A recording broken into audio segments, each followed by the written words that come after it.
একটা একটা সত্যি কথা বলবো, জাস্ট একটা সত্যি কথা বলি।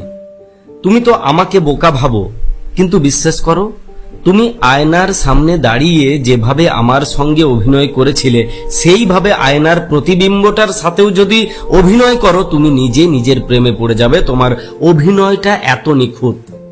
সত্যি বলছি, আমি তোমার অভিনয়ের বিন্দু মাত্র ধরতে পারিনি।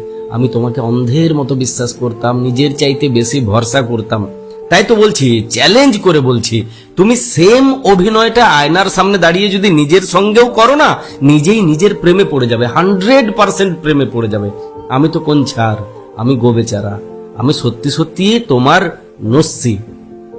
সত্যি তুমি আমার জীবনে আসনি, এই জন্য ঈশ্বরকে আমি ধন্যবাদ জানাই, কারণ তোমার মতো মানুষকে আমার মনের ভেতরে রাখার যোগ্যতা আমার ছিল না। তাই তুমি যার হাতে পড়বে, ঈশ্বর করুন সে যেন তোমার চাইতে আরো বড় অভিনেতা হয়।